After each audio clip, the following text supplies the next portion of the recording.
The whole thing gave the impression that it was the work of an amateur. What in the world Mr. Britnell could mean by affixing the price of 2 guineas to such an object was more than Mr. Williams could imagine. He turned it over with a good deal of contempt. Upon the back was a paper label, the left-hand half of which had been torn off. All that remained were the ends of 2 lines of writing. It would perhaps be just worthwhile to identify the place represented, which he could easily do with the help of a gazetteer, and then he would send it back to Mr. Britnell with some remarks reflecting upon the judgment of that gentleman. He lighted the candles, for it was now dark, made the tea, and supplied the friend with whom he had been playing golf, for I believe the authorities of the university I write of indulge in that pursuit by way of relaxation, and tea was taken to the accompaniment of a discussion which golfing persons can imagine for themselves, but which the conscientious writer has no right to inflict upon any non-golfing persons. The conclusion arrived at was that certain strokes might have been better, and that in certain emergencies neither player had experienced that amount of luck which a human being has a right to expect. It was now that the friend, let us call him Professor Binks, took up the framed engraving and said, "What's this place, Williams?" "Just what I'm going to try to find out," said Williams, going to the shelf for a gazetteer. "Look at the back. Somethingly Hall, either in Sussex or Essex. Half the name's gone, you see. Don't happen to know it, I suppose." It's from that man Britnell, I suppose, isn't it?" said Binks. "Is it for the museum?" "Well, I think I should buy it if the price was 5 shillings, said Williams, "but for some unearthly reason he wants 2 guineas for it. I can't conceive why. It's a wretched engraving, and there aren't even any figures to give it life." "No, it's not worth 2 guineas, I should think," said Binks, "but I don't think it's so badly done. The moonlight seems rather good to me. And I should have thought there were figures, or at least a figure, just on the edge in front." "Let's look," said Williams. "Well, it's true, the light is rather cleverly given. Where's your figure?" "Oh, yes, just the head in the very front of the picture." And indeed there was. Hardly more than a black blot on the extreme edge of the engraving, the head of a man or woman a good deal muffled up, the back turned to the spectator and looking towards the house. Williams had not noticed it before. "Still," he said, "though it's a cleverer thing than I thought, I can't spend 2 guineas of museum money on a picture of a place I don't know."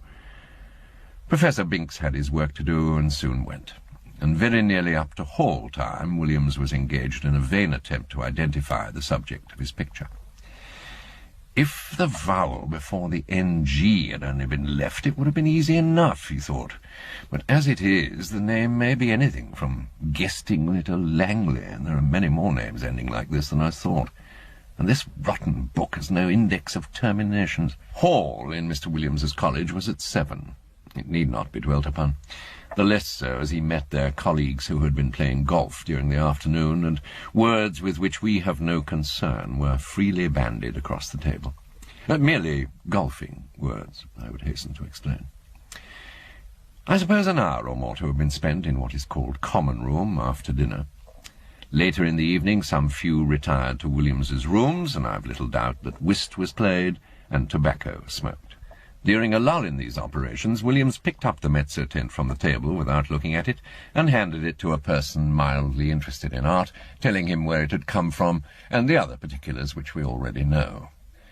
The gentleman took it carelessly, looked at it, and then said, in a tone of some interest, "It's really a very good piece of work, Williams. It has quite a feeling of the romantic period. The light is admirably managed, it seems to me, and the figure, though it's rather too grotesque, is somehow very impressive." "Yes, isn't it?" said Williams, who was just then busy giving whisky and soda to others of the company, and was unable to come across the room to look at the view again.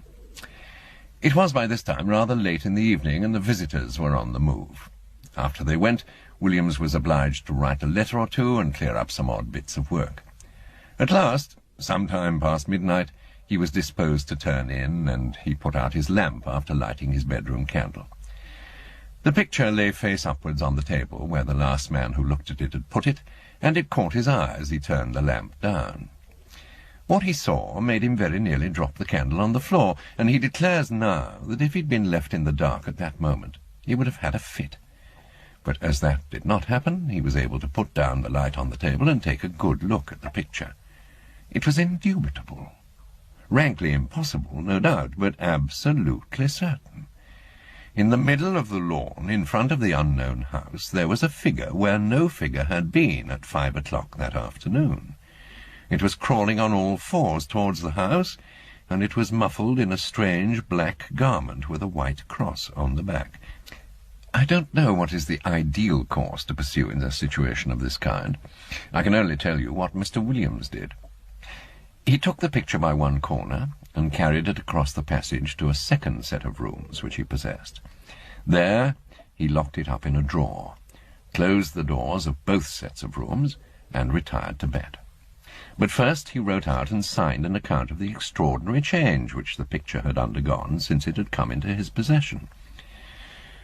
Sleep visited him rather late, but it was consoling to reflect that the behaviour of the picture did not depend upon his own unsupported testimony. Evidently the man who had looked at it the night before had seen something of the same kind as he had. Otherwise he might have been tempted to think that something gravely wrong was happening either to his eyes or his mind. This possibility being fortunately precluded, two matters awaited him on the morrow. He must take stock of the picture very carefully, and call in a witness for the purpose, and he must make a determined effort to ascertain what house it was that was represented. He would therefore ask his neighbour Nisbet to breakfast with him, and he would subsequently spend a morning over the Gazetteer. Nisbet was disengaged and arrived about 9:30. His host was not quite dressed, I'm sorry to say, even at this late hour. During breakfast nothing was said about the Mezzotint by Williams, save that he had a picture on which he wished for Nisbet's opinion. But those who are familiar with university life can picture for themselves the wide and delightful range of subjects over which the conversation of two fellows of Canterbury College is likely to extend during a Sunday morning breakfast. Hardly a topic was left unchallenged, from golf to lawn tennis. Yet I am bound to say that Williams was rather distraught, for his interest naturally centred in that very strange picture which was now reposing face downwards in the drawer in the room opposite. The morning pipe was at last lighted, and the moment had arrived for which he looked. With very considerable, almost tremulous excitement, he ran across, unlocked the drawer, and extracting the picture, still face downwards, ran back and put it into Nisbet's hands. "Now," he said, "Nisbet, I want you to tell me exactly what you see in that picture. Describe it, if you don't mind, rather minutely. I'll tell you why afterwards." "Well," said Nisbet, "I have here a view of a country house. English, I presume. By moonlight." "Moonlight? You're sure of that?" "Certainly. The moon appears to be on the wane, if you wish for details, and there are clouds in the sky." "All right. Go on." "I'll swear," added Williams in an aside, "there was no moon when I saw it first." "Well, there's not much more to be said," Nisbet continued.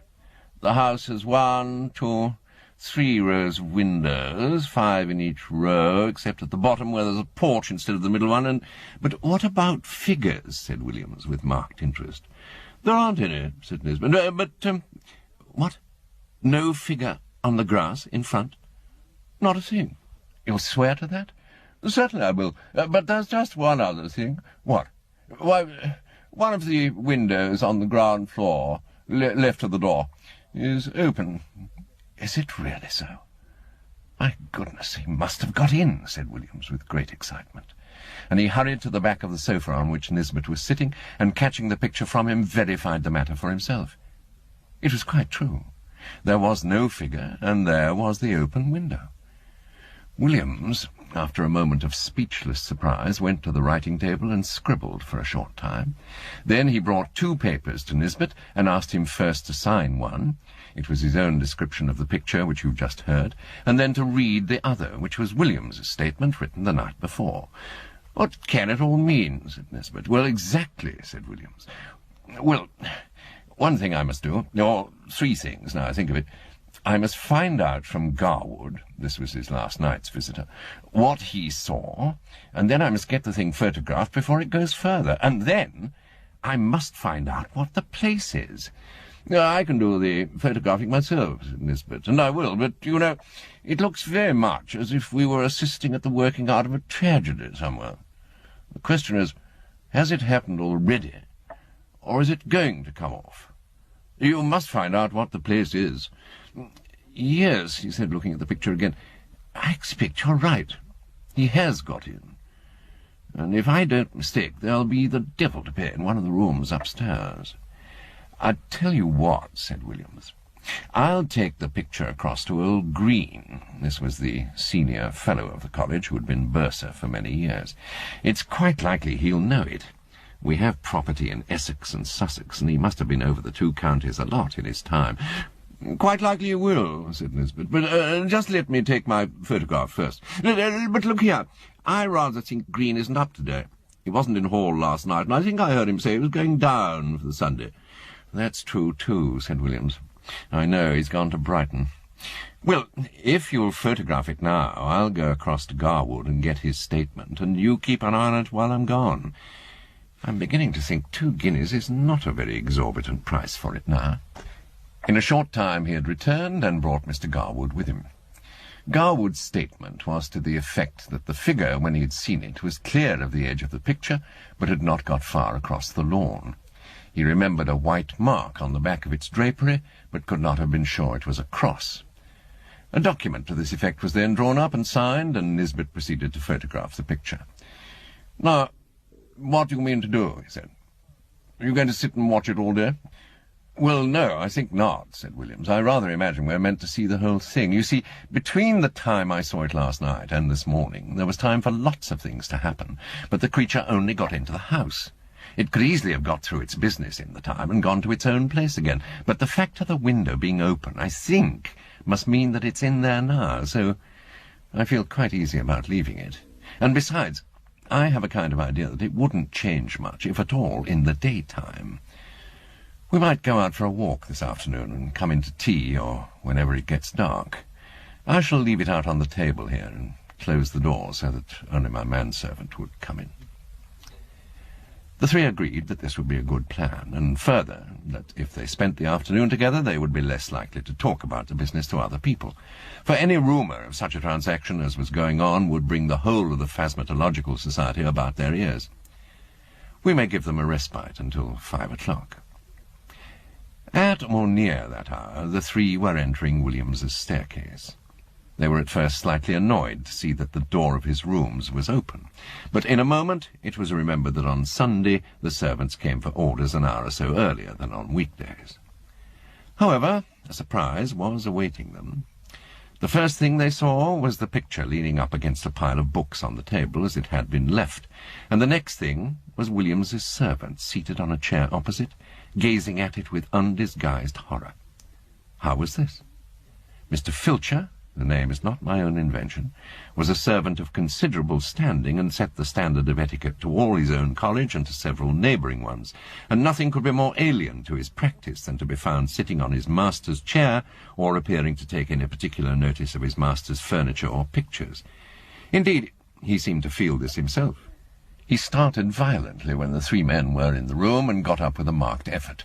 Then he said, "I ask your pardon, sir, for taking such a freedom as to sit down." "Not at all, Robert," interposed Mr. Williams. "I was meaning to ask you some time what you thought of that picture." "Well, sir, of course I don't set up my opinion again yours, but it ain't the picture I should hang where my little girl could see it, sir." "Wouldn't you, Robert? Why not?" "No, sir. Why, the poor child, I recollect once she see a Bible with pictures not half what that is, and we had to set up with her 3 or 4 nights afterwards, if you'll believe me. And if she was to catch a sight of this skeleton here, or whatever it is, carrying off the poor baby, she'd be in a taking. You know how it is with children, how nervish they get with a little thing and all. But what I should say, it don't seem a right picture to be laying about, sir, not where anyone that's liable to be startled could come in it.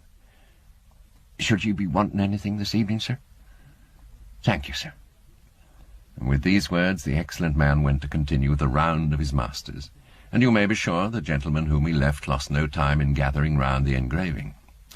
There was the house, as before, under the waning moon and the drifting clouds. The window that had been open was shut, and the figure was once more on the lawn. But not this time crawling cautiously on hands and knees. Now it was erect and stepping swiftly with long strides towards the front of the picture. The moon was behind it, and the black drapery hung down over its face so that only hints of that could be seen, and what was visible made the spectators profoundly thankful that they could see no more than a white, dome-like forehead and a few straggling hairs. The head was bent down, and the arms were tightly clasped over an object which could be dimly seen and identified as a child. Whether dead or living, it was not possible to say. The legs of the appearance alone could be plainly discerned, and they were horribly thin. From 5 to 7, the three companions sat and watched the picture by turns, but it never changed.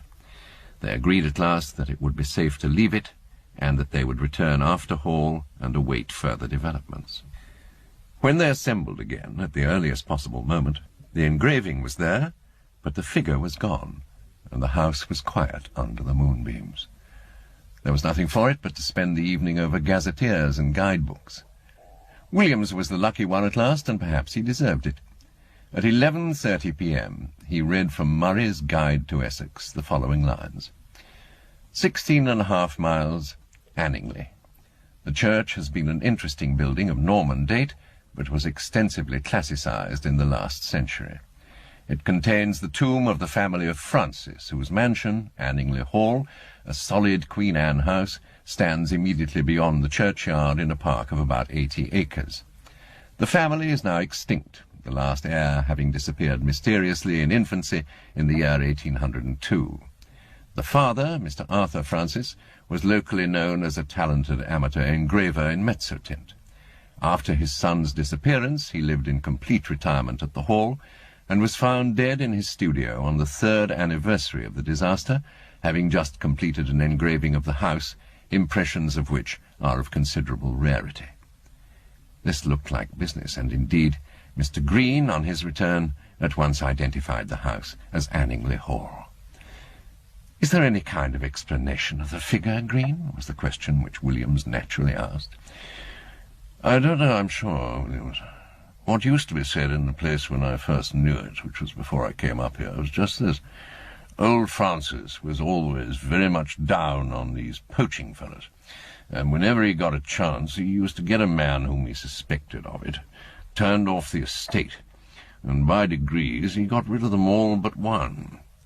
Squires could do a lot of things then they don't think of now. Well, this man that was left was what you find pretty often in that country, the last remains of a very old family. I believe they were lords of the manor at one time.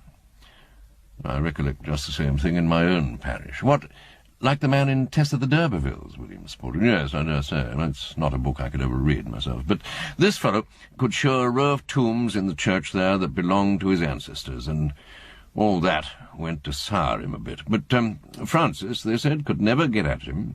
He always kept just on the right side of the law, until one night the keepers found him at it in a wood right at the end of the estate. I could show you the place now. It marches with some land that used to belong to an uncle of mine. And you can imagine there was a row. And this man, Gaudy, that was his name, to be sure, Gaudy. I thought I should get it, Gaudy, yes.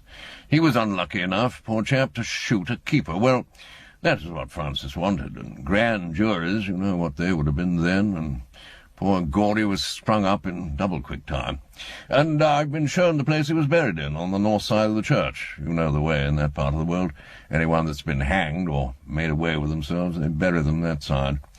And the idea was that some friend of Gaudy's, not a relation, because he had none, poor devil, he was the last of his line, kind of spes ultima gentis, he must have planned to get hold of Francis's boy and put an end to his line too. I don't know, it's rather an out-of-the-way thing for an Essex poacher to think of, but, you know, I should say now it looks more as if old Gaudy had managed the job himself. Oh, I hate to think of it. Have some whiskey, Williams. The facts were communicated by Williams to a mixed company, of which I was one, and the Saducean professor of ophiology another. I'm sorry to say that the latter, when asked what he thought of it, only remarked, "Oh, those Bridgeford people will say anything," a sentiment which met with the reception it deserved. I've only to add that the picture is now in the Ashleighan Museum, that it has been treated with a view to discovering whether sympathetic ink has been used in it, but without effect. that Mr. Britnell knew nothing of it, save that he was sure it was uncommon, and that though carefully watched, it has never been known to change again.